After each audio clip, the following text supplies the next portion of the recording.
Assalamualaikum warahmatullahi wabarakatuh. Hari ini saya nak kongsi lagi satu sunnah. Sunnah mandi wajib. Okay, kita berada di tandas muslimin. Bila nak masuk tandas macam biasalah, masuk kaki kiri, Allahumma inni a'udzubika minal khubuthi wal khaba'ith. Hari ini nak kongsi sunnah mandi wajib cara Rasulullah sallallahu alaihi wasallam. Sebelum tu, sunnah merupakan sesuatu perkara yang disandarkan kepada baginda Nabi sallallahu alaihi wasallam, baik dari segi percakapan, baik dari segi perbuatan ataupun perkara yang didiamkan oleh baginda Nabi sallallahu alaihi wasallam. Okey, mandi wajib. Bila kita dah masuk dalam tandas untuk membersihkan diri, mandi hadas besar lah, angkat hadas besar. Perkara pertama tuan-tuan, buka pipe. Hari ni punya situasi lah, buka pipe, basuh tangan kita. Ni kita katakan situasi ni pada waktu pagi.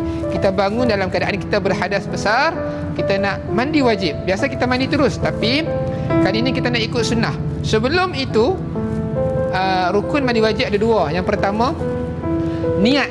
Yang kedua, meratakan air ke seluruh badan. Jadi sunnah yang saya nak kongsi hari ni, masuk dekat dalam tandas, buka pipe air, basuh tangan.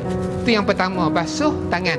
Yang kedua, selepas kita selesai basuh tangan, kita basuh kemaluan kita.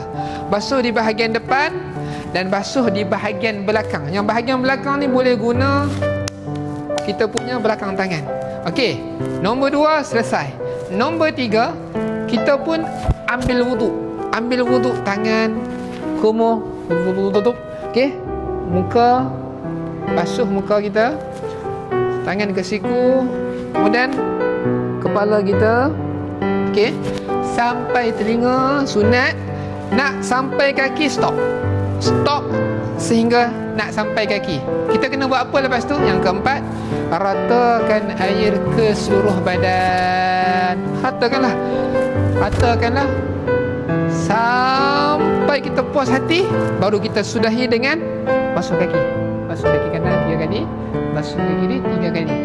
Tuan, Nabi SAW buat macam itulah. Dan baginda tidak berwuduk lagi selepas itu.